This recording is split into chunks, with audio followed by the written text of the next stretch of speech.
Hello everyone, peace of Christ to all.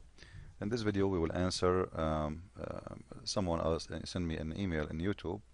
Usually, by the way, I don't open my YouTube email. I have thousands of them, and if I open it, you are lucky. I have 4 or 5 websites and I get hundreds of emails every day, so it's hard to track with everybody.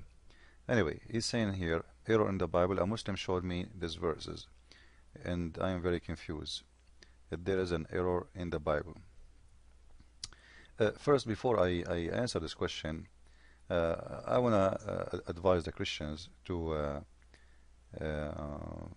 think deeply before even let us make a decision. When we read with deep thought, because if I am you, the one who asked me the question, I will see that the answer is in front of you.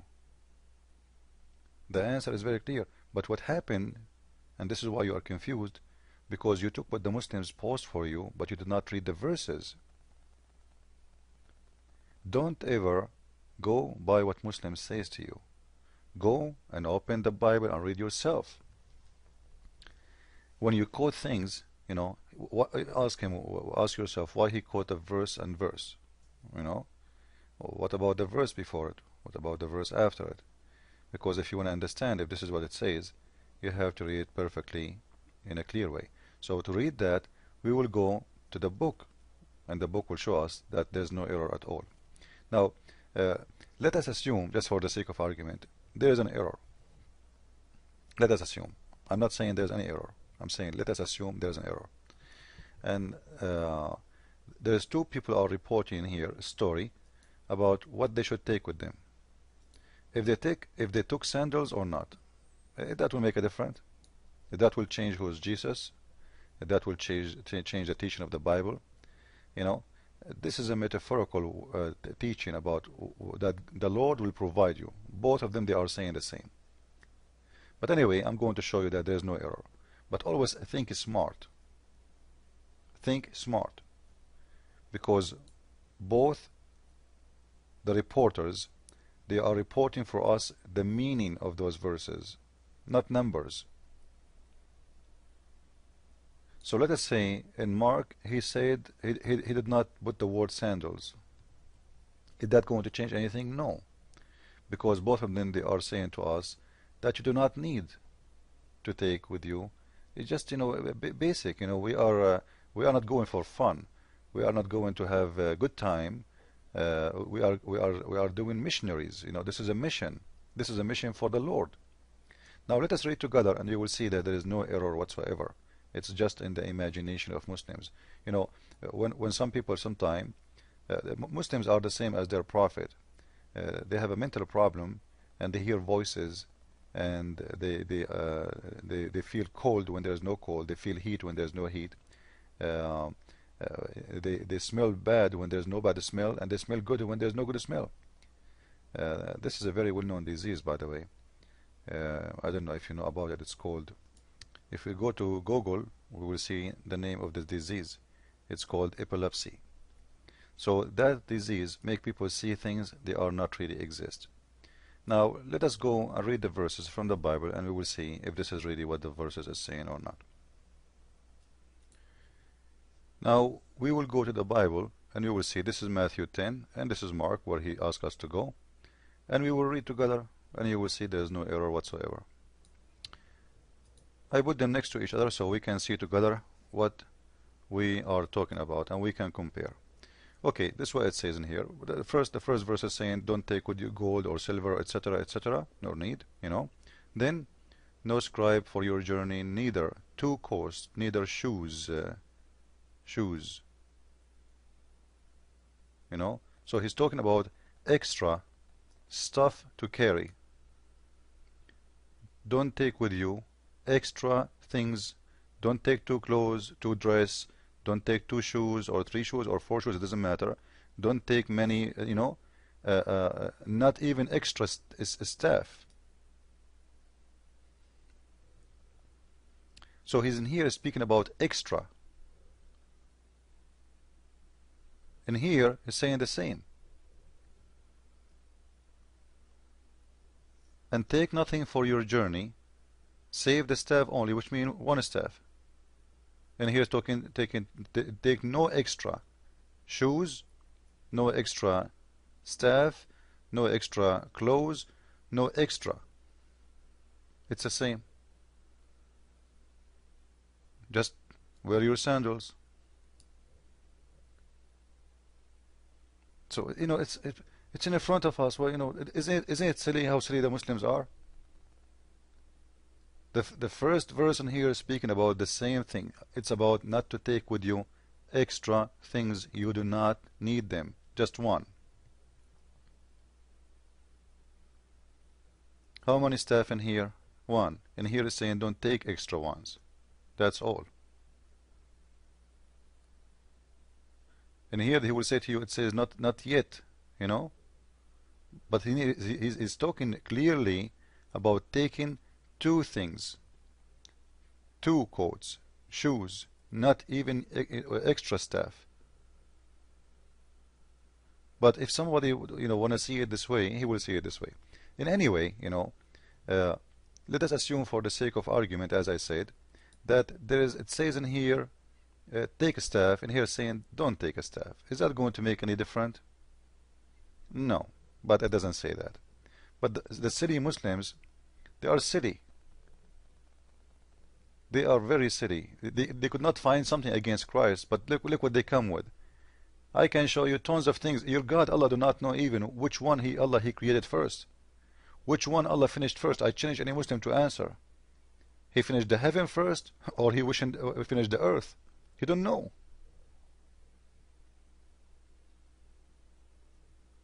So those things the Muslims are looking for, trying to find something.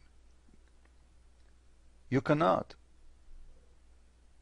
Because simply in here actually, this is showing you who is Jesus. When your prophet, he go a place, he take a lot of golds with him, a lot of money, a lot of women.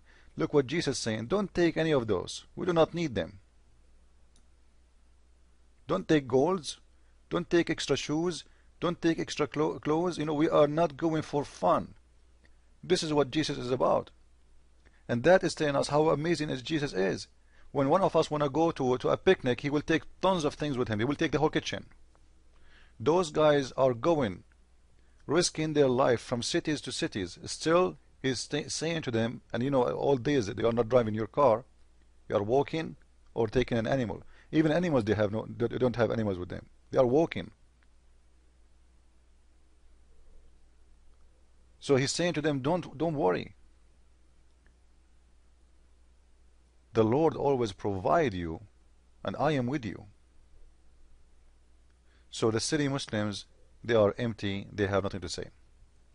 But as long the Muslims are talking about contradiction, let us talk about contradiction. Actually, I received an email from a friend. I know he will not mind. I'm not going to show his name. I will show you the email, and we will laugh. We will laugh at Islam. Let us see the email together. This is the email. He emailed him something about Islam. And he is saying supposedly he's giving an answer. Quran abrogate Sunnah, and Sunnah abrogate Quran. Like, isn't this is a joke? Now, this if we analyze this email, we will find the following, as we see, that we have three kinds, according to the Muslim, of abrogation. Quran abrogate Quran, which means Quran contradict Quran, because abrogation mean the same case have two solution, which is a contradiction. The Muslim, they say this is abrogation. Okay, well, why Allah? Very, very serious questions, Muslims. Why Allah, He cannot give us the right solution from the beginning? And I will make it easier for you, because I will give you the Muslims answer from now. As an example, if we speak about the chapter An-Nahl, where it says that alcohol is allowed in Islam. Actually, it's good to make money from it. Alcohol is good to make money from it and to enjoy it. Later Allah, He make it forbidden, and He said this is from shaitan. Okay, just wait. Just wait. I put them next to each other so we can compare. This is a chapter 5 verse number 90, and this is chapter 16 verse number 67. I challenge the Muslim to tell me what happened. What happened? Look at the excuse the Muslim, they will say to you. In the beginning of Islam, Muslims, they love drink and they love alcohol. So Allah, He told them it's okay to make alcohol and to drink from it and even to sell it and to make money from it. Not only that, this is even a sign from Allah. It is a sign from Allah. By the way, you can change the translator if you don't like translator of this is Bigtal. Let me change it for you. Here we go. You have Yusuf I translation. You can change any translation you want. And for me, I don't accept all of them actually. But here we go. In here, Allah is saying it's a sign. It's a sign from Allah. It's a miracle. Imagine alcohol. I'm drunk. Huh? It's a miracle. So now it's a sign from Allah, and here it's from Shaitan. Like what happened?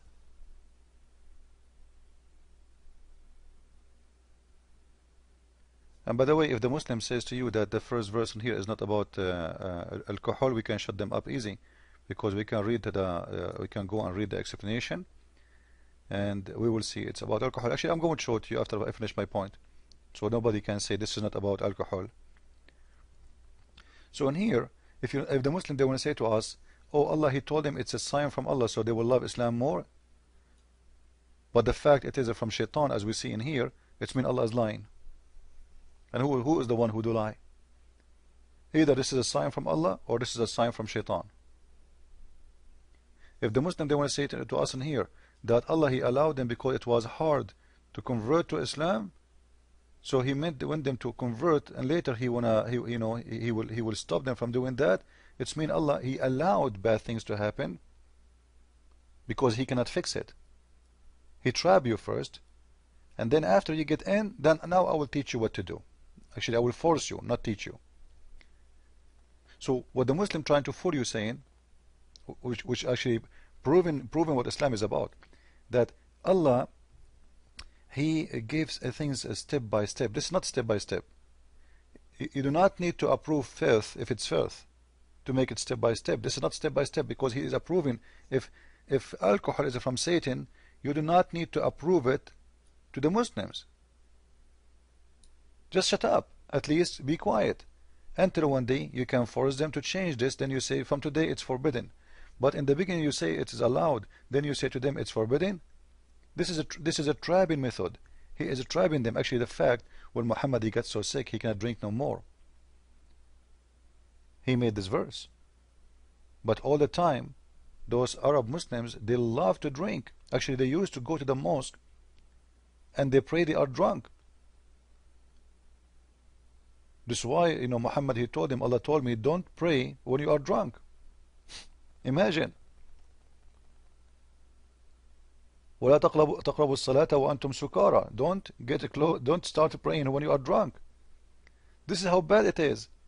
So He made them go to Islam and they are praying to Allah, but they are drunk. What's the benefit of this? And the Muslim, they were drunk because Allah allowed them, and He not only that, He praised the alcohol, and He said this is a sign from me. So the Muslim, they would love it more. Man, this is a sign from Allah. Let us drink. What is that?